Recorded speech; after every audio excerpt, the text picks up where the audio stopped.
그 후에 예수께서 모든 일이 이미 이루어진 줄 아시고 성경을 응하게 하려 하사 이르시되 내가 목마르다 하시니 거기 신포도주가 가득히 담긴 그릇이 있는지라. 사람들이 신포도주를 적시내면을 우슬초에 매어 예수의 입에 대니 예수께서 신포도주를 받으신 후에 이르시되 다 이루었다 하시고 머리를 숙이니 영혼이 떠나가시니라. 이날은 준비일이라. 유대인들은 그 안식일이 큰 날이므로 그 안식일에 시체들을 십자가에 두지 아니하려 하여 빌라도에게 그들의 다리를 꺾어 시체를 치워달라 하니 군인들이 가서 예수와 함께 못 박힌 첫째 사람과 또 그 다른 사람의 다리를 꺾고 예수께 이르러서는 이미 죽으신 것을 보고 다리를 꺾지 아니하고 그중 한 군인이 창으로 옆구리를 찌르니 곧 피와 물이 나오더라. 이를 본 자가 증언하였으니 그 증언이 참이라. 그가 자기의 말하는 것이 참인 줄 알고 너희로 믿게 하려 함이니라. 이 일이 일어난 것은 그 뼈가 하나도 꺾이지 아니하리라 한 성경을 응하게 하려 함이라. 또 다른 성경에 그들이 그 찌른 자를 보리라 하였느니라. 아멘. 우리 옆에 사람하고 인사하시겠습니다. 반갑습니다. 주님의 사랑으로 사랑하십니다. 우리나라에는 119 구조대원들이 많이 수고를 합니다.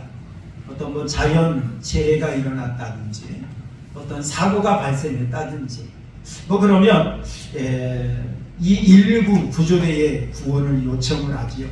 그러면 이 구조대원들은 어떻습니까? 참 열악한 근무 환경이 있고 또 장비가 그렇게 뛰어나지도 않지만 시민들의 생명과 재산을 보호하기 위해서 그들은 달려갑니다.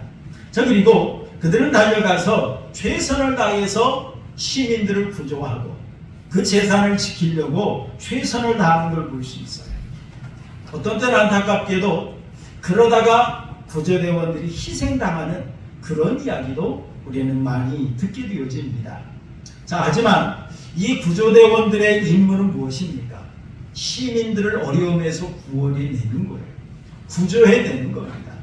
그러다 보니까 그들은 그 구조를 마치고 나면은 참 보람을 느낀다, 이런 이야기를 많이 듣습니다. 자기들이 해야 할 일이 그거니까. 그러면서 보람을 느낀다. 앞으로도 이 일을 계속 할 거다라고 하는 그런 이야기를 들을 때에 가슴이 따뜻해지는 그런 것을 경험해 볼 수가 있었습니다. 오늘 본문의 말씀을 보면 예수님께서 십자가에 달리셔서 지금 고난받으시는 그 상황을 설명하고 있어요. 그리고 예수님께서 십자가에 달리셔서 마지막으로 하신 일이 무엇인가 라고 하는 걸 우리에게 소개해 주고 있습니다. 여러분, 예수님께서 십자가에 달리셔서 마지막으로 하신 일이, 그 일이 무엇일까요? 이걸 우리가 생각하면서 함께 은혜를 나누길 원하는데요. 여러분, 빌라도가 예수님을 십자가형을 선고했습니다. 그러자 이 유대인들은 예수님의 십자가형을 서둘러서 진행을 하는 그런 모습을 볼 수가 있는데요. 사실 이 빌라도는 예수님을 십자가형에 처했습니다. 하지만 예수님을 죽이는 일에 적극적이지가 않았어요. 그래서 로마 군사들을 유대 종교 지도자들에게 딸려 보냈습니다. 그리고 유대 종교 지도자들이 이 예수님을 십자가형에 처하는 일에 주도적인 역할을 했어요. 그때 유대인들은 이 예수님을 십자가형에 처하는 것을 매우 서둘렀습니다. 왜냐하면 그 다음 날이 유월절이 시작되는 안식일이었기 때문에 그렇습니다. 유월절이 시작되는 이 안식일에 십자가 위에 시체들을 그냥 놔두는 것은 거룩하지 않다, 옳지 않다라고 생각해서 빨리 십자가형에 처하고 끝내려고 노력을 했습니다. 그런 가운데 예수님께서 십자가에 달리셨어요. 그리고 십자가에 달리신 예수님께서 7마디를 하셨습니다. 십자가 위에서. 그것을 우리는 가상칠언이라 이렇게 부르기도 합니다. 첫 번째 예수님께서 하신 말씀이 어떤 말씀이냐면 아버지여 저희를 사하여 주옵소서 라고 기도하셨어요. 예수님은 십자가에 못 박는 자들을 위해서 예수님은 기도해 주셨어요. 그리고 두 번째 하신 말씀이 옆 한쪽에 있는 강도를 향해서 오늘 네가 나와 함께 낙원에 있으리라 라고 말씀하셨어요. 그리고 세 번째 하셨던 말씀이 우리 지난주에 살펴보았던 것처럼 십자가에 달리셔서 지금 십자가 밑에 아들이 십자가형을 당하고 있는 그 어머니의 모습을 바라보면서 어머니를 당부하는 그런 이야기를 우리는 살펴보았습니다. 그러면서 여자여 보소서 아들입니다. 옆에 있는 제자를 요한을 가리켜서 여자여 보소서 아들입니다. 그리고 요한에게는 보라 네 어머니라 라고 하면서 어머니를 부탁하시는 그런 말씀을 하셨습니다. 그리고 네 번째 나의 하나님 어찌하여 나를 버리시나이까 엘리 엘리 라마 사박단이라고 하시는 말씀을 하셨어요. 그리고 다섯 번째 하셨던 말씀이 내가 목마르다 라고 하시는 말씀이었고요. 그 다음에 여섯 번째 하신 말씀이 다 이루었다 라고 하시는 말씀입니다. 그리고 일곱 번째 맨 마지막에 하셨던 말씀이 아버지여 내 영혼을 아버지 손에 부탁하나이다 라고 하시는 말씀을 하시고 운명을 하셨습니다. 자, 그런데 여러분 요한복음에는 사실 이 7마디가 다 기록된 복음서는 없습니다. 마태복음, 마가복음, 누가복음, 요한복음에 이것이 이제 분산되어서 기록되었는데요. 요한복음에는 3마디 하신 것이 기록되어 있습니다. 첫 번째는 우리가 지난주에 살펴보았던 것처럼 십자가에 달리셔서 고난 받으시면서도 지금 아들의 죽음을 바라보면서 괴로워하는 그 어머니 마리아의 그 아픈 마음을 돌아보신 예수님이셨습니다. 그러면서 그 어머니를 사랑하는 제자에게 부탁하신 그런 말씀을 하셨고요. 그리고 다섯 번째 하셨던 말씀이 오늘 본문에 소개되어지고 있습니다. 우리 한번 읽어볼까요? 28절 말씀 함께 보겠습니다. 시작. 그 후에 예수께서 모든 일이 이미 이루어진 줄 아시고 성경을 응하게 하려 하사 이르시되 내가 목마르다 하시니 라고 말씀을 하셨어요. 여러분 그 후에 모든 일이 이미 이루어진 줄 아시고 라고 말씀하셨어요. 여기서 말씀하시는 모든 일이란 그의 백성을 죄에서 구원하시는 사역을 가리키는 겁니다. 그래서 예수님께서 모든 일이 이미 이루어진 줄 아시고 라고 하시는 이 말씀은 예수님께서 십자가상에서 구원의 사역을 성취하신 것을 아셨다 그런 말씀입니다. 그리고 예수님께서 내가 목마르다 라고 말씀을 하셨어요. 여러분 이 목마르다 라고 하는 이 말씀은 예수님께서 십자가에 달리시기 전부터 채찍질에 당하셨죠. 많은 피를 흘리셨습니다. 가시면류관이 있었습니다. 그러다 보니까 예수님께서 목이 마를 수밖에 없죠. 그래서 육체적인 이 갈증 또한 하나님 앞에 영적으로 이제 십자가상에서 죽으신다는 것은 그저 그냥 버림받는 척한 것이 아니라 버림받으신 거예요. 영적인 이 목마른 갈증 이걸 표현하신 말씀이 바로 내가 목마르다라고 하시는 말씀입니다. 그리고 여섯 번째 하신 말씀이 오늘 본문에 소개되어지고 있는데요. 우리 30절 한번 읽어볼까요? 30절 함께 봅니다. 시작. 예수께서 신 포도주를 받으신 후에 이르시되 다 이루었다 하시고 머리를 숙이니 영혼이 떠나가시니라 라고 말씀드렸습니다. 여러분 다 이루었다 라고 하시는 이 말씀은 끝냈다, 성취했다, 완성했다 이 말씀입니다. 여러분 무엇을 성취했나요? 아까 모든 일에서 설명을 드렸죠. 그의 백성을 구원하시는 이 사역, 구원 사역을 다 완성했다, 단번에 완전히 끝냈다, 지금 그런 말씀입니다. 여러분 예수님께서 사실 이루어야 할 일들이 많이 있었습니다. 특히 여러분, 예수님께서 다 이루었다라고 하시는 이 말씀을 통해서 우리는 예수님께서 이루어야 할 일들이 여러 개 있었음을 우리는 살펴볼 수가 있는데요. 자, 그렇다면 여러분, 예수님께서 이루어야 할 일들이 뭐가 있었을까요? 여러분, 첫째는 구약에서 예언된 말씀들을 이루셨다, 이 말씀입니다.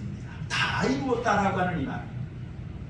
사실 구약 성경에 보면 하나님께서 예언하신 말씀들이 많이 있어요. 특별히 아담과 하와가 에덴 동산에서 선악과를 따먹고 하나님 앞에 범죄하고 말았습니다. 자, 그런 인간에게 하나님께서 구원의 은혜를 베풀어 주셨어요. 징계를 말씀하시기 이전에 하나님은 먼저 은혜의 방편을 베풀어 주셨습니다. 그게 바로 여러분 창세기 3장 15절 말씀입니다. 우리 함께 한번 읽어볼까요? 창세기 3장 15절 시작. 내가 너로 여자와 원수가 되게 하고 내 후손도 여자의 후손과 원수가 되게 하리니 여자의 후손은 내 머리를 상하게 할 것이요 너는 그의 발꿈치를 상하게 할 것이니라 라고 말씀하셨습니다. 아담의 피를 물려받고 태어난 사람은 죄인일 수밖에 없어요. 그렇기 때문에 하나님께서 아담의 남자의 피를 물려받지 않은 여자의 후손을 이 땅에 보내주실 것을 말씀을 하셨습니다. 이 약속대로 하나님께서는 성령으로 예수님을 잉태하게 하셨습니다. 동정녀 마리아에게 남자의 피를 물려받지 않고 예수님을 이 땅에 태어나게 하셨던 겁니다. 그리고 창세기 3장 15절 말씀에서 말씀하셨던 것처럼 우리를 죄에서 구원하기 위해서 예수님께서 십자가에 못 박혀 죽으셨던 것입니다. 이러한 하나님의 예언의 말씀을 예수님께서는 이루어 가셨던 걸 말씀하고 있습니다.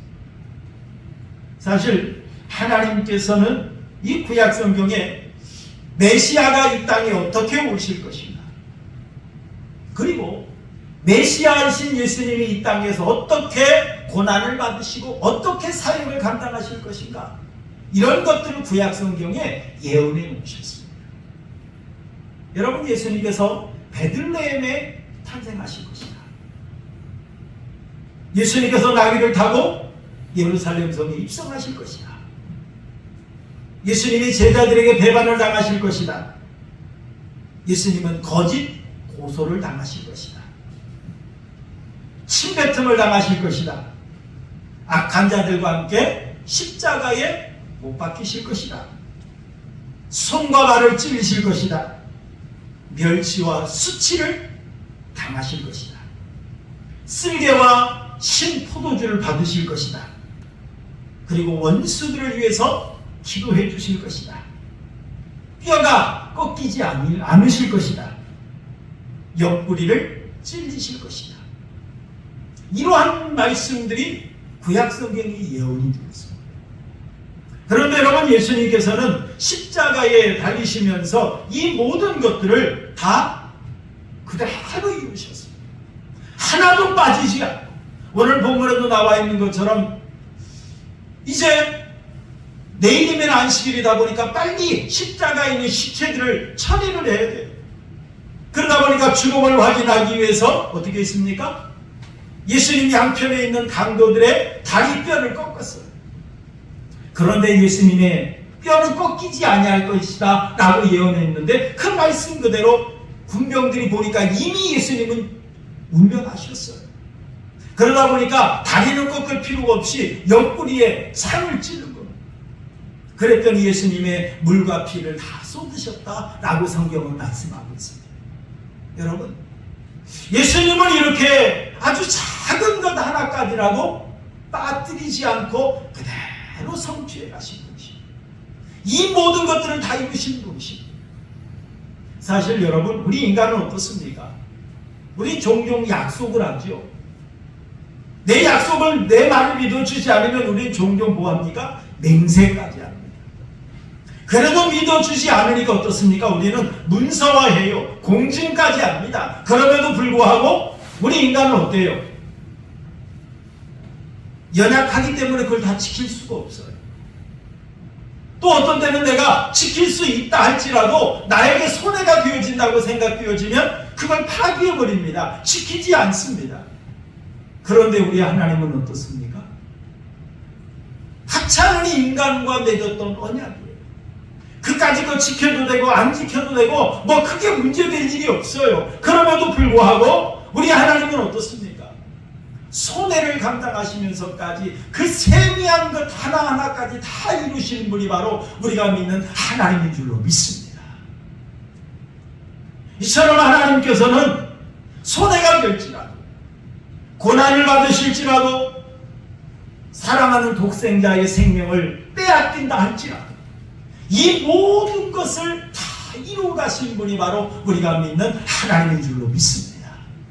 이처럼 하나님께서는 약속하신 것을 그대로 다 성취하셨어요. 다 이루셨습니다. 그 다음에 예수님께서 이루실 것이 있습니다. 두 번째로는 구원의 사역을 완성하신 것입니다. 구원의 사역. 여러분, 예수님께서 이 땅에 오실 때는 분명한 목적을 가지고 오셨습니다. 예수님이 이 땅에 오셔서 감당하셔야 될 과제가 있었습니다. 그것이 바로 구원의 사역이었습니다.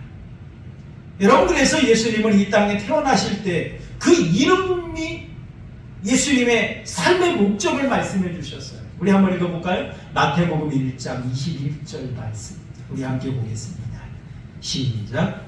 아들을 낳으리니 이름을 예수라 하라. 이는 그가 자기 백성을 그들의 죄에서 구원할 자이시니라 라고 말씀을 하셨어요.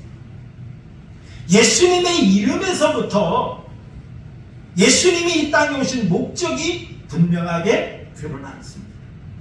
자기 백성을 그들의 죄에서 구원할 자이시니라 라고 말씀드렸어요. 그리고 예수님 스스로도 분명히 말씀을 하셨어요. 우리 마태복음 20장 28절 한번 읽어보시죠. 마태복음 20장 28절 시작. 인자가 온 것은 섬김을 받으려 함이 아니라 도리어 섬기려 하려 자기 목숨을 많은 사람의 대속물로 주려 함이니라 라고 말씀을 하셨습니다. 예수님이 이 땅에 오신 목적이 무엇인가를 예수님은 분명히 알고 계셨습니다. 여러분, 여기서 말하는 대속물이라고 하는 것은 대신 값을 지불하기 위해서 죽어주는 희생 제물을 가리키는 겁니다. 죄인을 구원하기 위해서 예수님께서 대신 희생되기 위해서 이 땅에 오셨다.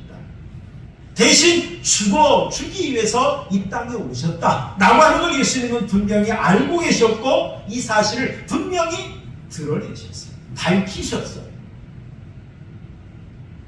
그래서 예수님께서는 이 땅에서 구원 사역을 완성하기 위해서 어떻게 사역하셨습니까? 이 많은 사람들에게 하나님 나라 말씀을 선포하셨어요.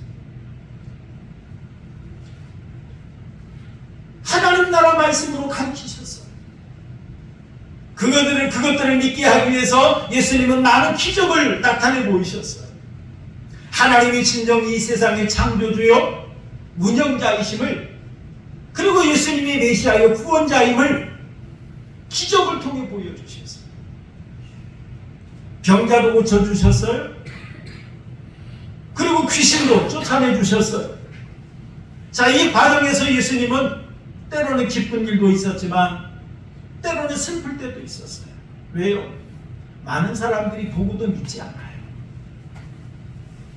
능력을 경험하고도 믿어주지 않아요. 그러다 보니까 예수님이 때로는 힘들 때도 있었지만 때로는 외로울 때도 있었어요. 3년만 동안이나 제자들을 훈련시켰지만 제자들은 끝까지 엉뚱한 소리하고 자기들의 욕심 채우고 참 그럴 때도 많이 있었어요. 그때 얼마나 외로우셨겠습니까? 예수님께서 마지막에 십자가에서 이제 이 구원의 완성을 이루기 위해서 예수님은 십자가의 사역을 앞에 놓고 계셨죠. 제자들에게 내가 십자가 사역을 감당하기 위해서 예루살렘으로 간다. 그러면서 예수님이 누차 말씀하셨지만 제자들은 주의 나라가 임하면 나는 오른쪽에, 나는 왼쪽에, 누가 높은 자리에 앉을 거냐 다투면서 얼마나 그랬습니까? 사실 예수님도 완전한 하나님이지만 완전한 인간이셨기 때문에 이 십자가는 피하고 싶었어요. 아버지여, 할 수만 있으면 이 잔을 나에게서 옮겨주옵소서. 참, 그러면서 하나님 앞에 얼마나 처절하게 기도하셨는지 몰라요. 하지만 예수님은 이 땅에 오신 사명이 목적이 무엇인지를 분명히 알고 계셨어요. 대속물로 출가합니다 라고 말씀하셨던 것처럼 이 길을 예수님은 묵묵히 걸어가셨어요. 그러한 예수님을 바라보면서 세례 요한은 어떻게 말을 했습니까? 요한복음 1장 29절 말씀 보니까 보라, 세상 죄를 지고 가는 하나님의 어린 양이로다 라고 세례 요한이 이야기했지 않습니까? 여러분, 예수님은 이 사명의 길, 이 구원의 사역을 완성하는 그 일을 이루기 위해서 묵묵히 십자가를 감당하셨어요. 그리고 십자가에 달리셨던 예수님이 다 이루었다라고 말씀하셨어요. 무엇을 이루었나요? 구원의 사역을 완성했다. 구원의 사역을 마쳤다라고 하시는 이러한 분명한 고백이었던 것입니다. 그 다음에 예수님께서 십자가에서 다 이루었다라고 하시는 말씀 중에 또한 한 가지 이루신 것이 있습니다. 그것이 뭐냐면 하나님의 사랑을 확증해 보이는 일이었습니다. 하나님의 사랑을 확실히 증명해 보여주는 일이라는 거죠. 우리 잘 아는 말씀을 한번 읽어볼까요? 요한복음 3장 16절 우리 함께 보겠습니다. 요한복음 3장 16절 시작. 하나님이 세상을 이처럼 사랑하사 독생자를 주셨으니 이는 그를 믿는 자마다 멸망하지 않고 영생을 얻게 하려 하심이니라 라고 말씀을 하셨어요. 하나님은 분명히 말씀하셨어요. 하나님이 세상을 이처럼 사랑하사 독생자를 주셨으니 죄인된 우리를 사랑하셨다. 얼마만큼 사랑하셨느냐? 독생자를 주시기까지 사랑하셨다. 그러면서 이는 그를 믿는 자마다 멸망하지 않고 영생을 얻게 하려 하십니다. 이러한 하나님의 사랑을, 이런 하나님의 약속을 믿는 자들에게 하나님은 영원한 생명을 주시길 원하셨다는 것입니다. 예수님은 이 사랑을 실천하기 위해서 이 땅에 오셨습니다. 그리고 예수님은 이 말씀 그대로 십자가에 못 박혀 죽으시며 하나님께서 얼마나 죄인된 나를 사랑하시는지,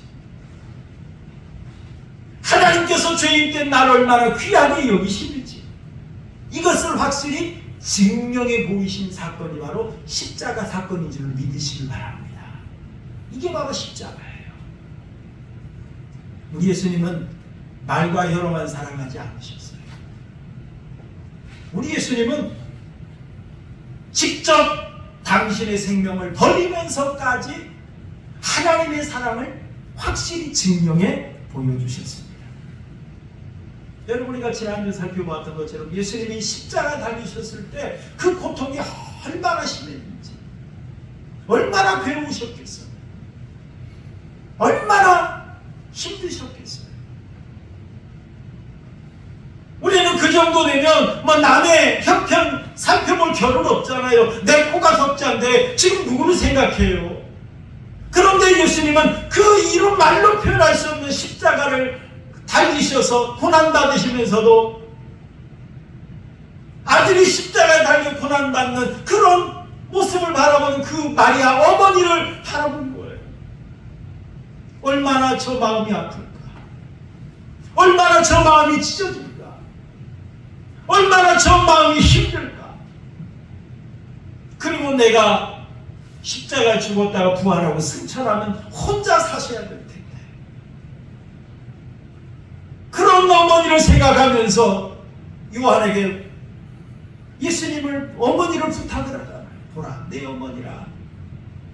자, 이렇게 예수님은 십자가에서 이루 말로 표현할 수 없는 고난을 받으시면서도 사랑하는 자에게 그 사랑을 보여주셨어요.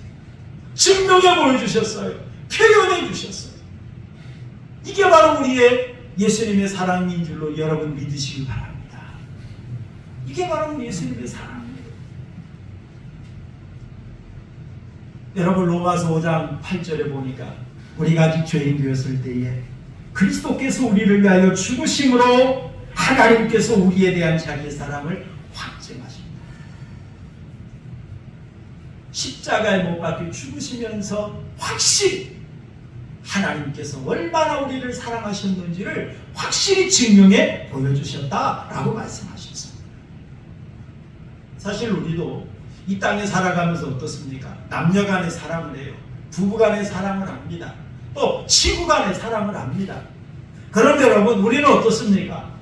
종종 그 사랑을 확인하고 싶어 합니다. 그리고 우리는 종종 저 사람이 나를 사랑하는 만큼만 사랑하려고 합니다. 그때 그 사랑이 확인되어지면 기뻐해요. 행복해해요. 즐거워해요. 만족해해요. 여러분 그런데 남이 나를 사랑하지 않는 것 같아요. 내가 사랑하는 면에서 좀 손해를 보는 것 같아요. 내가 더 사랑하고 저 사람은 나를 좀 덜 사랑하는 것 같아요. 그러면 어떻습니까? 나는 더 앞으로 그렇게 하지 말아야지. 우리 종종 그렇습니다. 사랑하는 면에도 우리는 손익계산을 해요. 그게 우리의 사랑이에요. 우리 인간의 사랑입니다. 그런데 우리 하나님의 사랑은 어떻습니까? 손해보는 사랑이잖아요. 무조건 손해보는 사랑이잖아요. 이 세상의 많은 사람들, 특히 죄인들 가운데서 하나님은 나를 선택해 주셨어요. 보잘것없는 나, 연약한 나, 그런 나를 사랑해 주셨어요. 선택해 주시고 그런 나를 사랑하기 위해서 얼마나 힘쓰시고 애쓰셨는지, 그리고 십자가에 달리시며 죽으시면서까지 그 사랑을 확실히 증명해 주시는 그 사랑이 바로 하나님의 사랑인 줄로 믿습니다. 이게 바로 예수님의 사랑이에요. 목숨을 바치기까지 나를 사랑해 주셨어요. 여러분 우리 종종 내가 해야 될 과제가 있잖아요. 내가 학생이라면 숙제해야 할 일이 있어요. 우리 성인들은 종종 내가 해야 될 업무가 있어요. 우리는 종종 그걸 생각하면서 부담을 느끼기도 하지만 그걸 다 마치고 나면 어떻습니까? 홀가분해요. 기분이 좋습니다.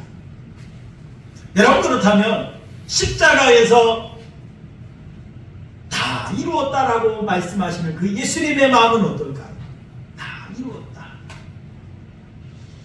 여러분 십자가에서 받으시는 그 육신의 고통은 이루 말로 표현할 수 없지요. 채찍에 맞으셨지요. 가시면류관에 쓰셨지요. 옆구리에 창으로 찌르시죠. 그 당시에 예수님의 몸은 얼마나 처절하실 만큼 찢겨지고 매우 힘들고 고통스러웠을 거예요. 그러나 예수님의 마음만은 너무너무 행복하고 기뻤을 겁니다. 왜요? 하나님께서 맡겨주신 사명을 다 이루었거든요. 그런 마음으로 예수님은 다 이루었다. 이렇게 예수님은 말씀하셨을 것 같습니다. 사랑하는 성도 여러분, 우리 예수님은 이 다 이루었다라고 하실 때 얼마나 만족해하고 얼마나 기뻐하셨는지. 여러분 왜요? 우리를 그만큼 사랑하십니까? 여러분 토마스 카닐리라고 하는 사람이 만든 쉰들러 리스트라고 하는 영화가 있습니다. 이 쉰들러는 독일 사람으로서 그 나치의 군납업자였습니다. 자, 그런데 그 당시에 히틀러가 유대인들을 학살했었지요. 하지만 군납업체에 채용된 유대인들만은 학살 대상에서 제외를 시켜주었습니다. 자, 그러다 보니까 이 신들러라고 하는 사람은 가능하면 유대인들을 자기 공장에서 많이 채용을 하고 유대인들을 살리기 위해서 애를 썼습니다. 그러다 보니까 유대인들이 이 신들러라고 하는 사람 때문에 자기들이 살 수 있었거든요. 공장에 채용이 되어서 생명을 지킬 수 있었거든요. 그러다 보니까 감사한 마음으로 열심히 일을 했습니다. 그러자 이 신들러라는 사람은 1944년에서 1955년 사이에 더 많은 유대인들을 채용을 하기 시작합니다. 그래서 3,000명이 넘는 유대인들을 살릴 수 있었다라고 하는 그런 이야기입니다. 이것을 영화로 만든 것이 바로 신들러 리스트라고 하는 영화인데요. 이 신들러라고 하는 사람은 가능하면 한 명이라도 더 구원하기 위해서 돈을 벌면 벌수록 유대인들을 채용해요. 자기 공장에서 일하는 사람은 살릴 수 있기 때문에 그렇습니다. 그래서 마지막까지 최선을 다합니다. 그래서 그 영화의 마지막에 보면 매우 감동적인 이야기가 나와요. 이 신들러라고 하는 사람이 이렇게 유대인들을 다 불러 모아놓고 지금 이 사람들 앞에서 이야기를 합니다. 이때 했던 말이 내가 저 자동차를 팔았더라고 한다면 내가 세 사람은 더 살릴 수 있었을 텐데. 자기 넥타이에 차고 있던 이 핀, 넥타이 핀을 가리키면서 이 핀을 팔았더라면 내가 한 사람은 살릴 수 있었을 텐데. 참 그러면서 울부짖는 그 이야기를 하는 게 마지막 장면입니다. 여러분, 사실 신들러라는 사람이 최선을 다했어요. 자기 있는 재산 다 팔았고 모든 걸 다 바쳤어요. 하지만 인간의 한계가 있는 거예요. 인간의 능력은 한계가 있는 거예요. 내가 하고 싶지만 할 수 없는 그러한 한계가 있는 겁니다. 그러나 우리 예수님의 능력은 어떻습니까? 무한합니다. 우리 예수님의 능력은 무한합니다. 우리 인간은 종종 하다 보면 실수할 때도 있어요. 하지만 우리 예수님은 실수하지 않습니다. 우리 예수님은 모든 것을 완벽하게 이루시는 그런 예수님이십니다. 사랑하는 성도 여러분, 이렇게 우리 예수님께서는 십자가에 달리시면서 하나님께서 구약성경에 약속하신 그 모든 약속을 다 이루셨습니다. 이러한 예수님께서 우리에게도 해주신 약속들, 그 모든 약속들을 지금까지도 지켜주셨지만 앞으로도 영원히 지켜주실 줄 여러분 믿으시길 바랍니다. 예수님께서 십자가에 달리시면서 구원의 사역을 다 이루었다라고 말씀을 하셨습니다. 그러한 예수님께서 우리를 하나님의 나라까지 영원히 안전하게 인도해 주실 것이라는 사실을 여러분 믿으시길 바랍니다. 예수님께서 십자가에 달리시면서까지 자기 생명을 내어주시면서까지 우리를 얼마나 사랑하는지 그 사랑을 확실히 증명해 주신 예수님께서 이 세상 끝날까지 우리를 영원토록 변함없이 사랑해 주신다는 사실을 여러분 믿으시길 바랍니다. 이러한 예수님의 은혜로 우리가 구원받는 줄로 믿습니다. 여러분, 예수님은 이 땅에 오실 때 분명한 목적을 가지고 오셨어요. 그 목적이 바로 십자가를 지는 일이었습니다. 십자가를 지심으로 하나님의 말씀을 다 성취하셨어요.